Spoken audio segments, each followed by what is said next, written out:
రాక కోసం భద్రాచలం వాసులు ఎంతగానో ఎదురు చూశారు. అయితే సీఎం రాకుండా మనవడిని పంపడంపై ఎంతగానో నిరాశ చెందారు.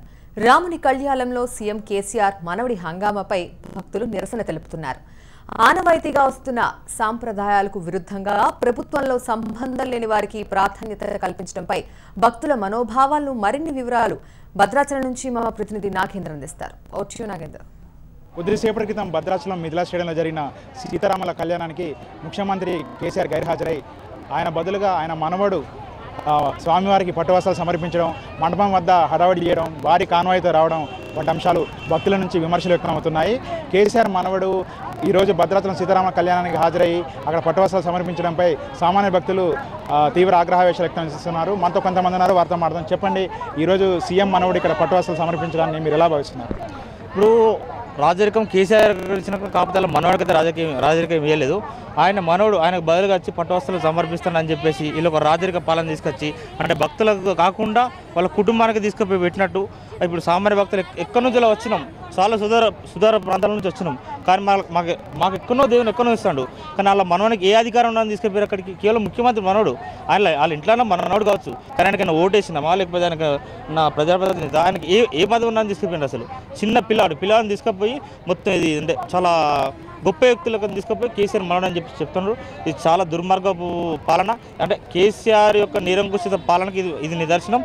ఇంకా సామాన్య భక్తులు చిన్న చూసినట్టయితే నాకే వెళ్ళింది ఇక్కడ ఇది మన అదే తలంబ్రాల అక్కడ కనీసం భద్రత లేదు. కానీ కేసీఆర్ మనవడు అంటే 20 కారు పోలీసులు.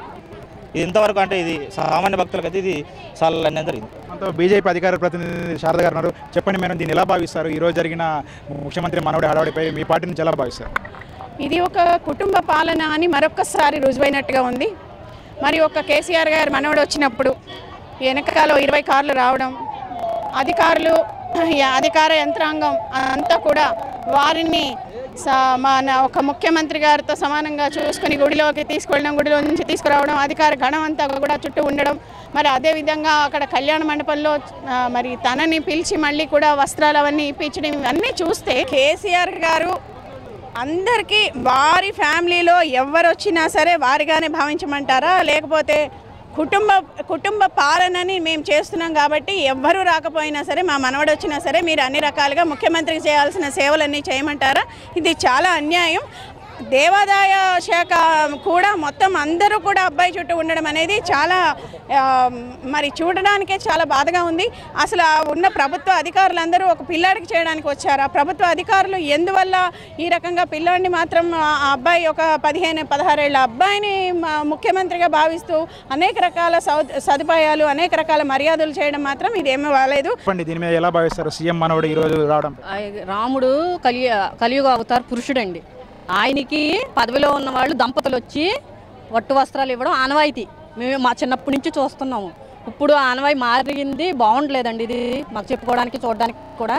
చంద్రబాబు నాయుడు గారి పాలనలో ఆయన దంపతులతో వచ్చి పట్టు వస్త్రాలు ఇచ్చేవారు, అందంగా జరిగేది కళ్యాణం, చూడడానికి బాగుండేది. ఇలాగా చేయడం బాగుండలేదండి పద్ధతి. తెలంగాణ పరిపాలన మాకు నచ్చలేదు.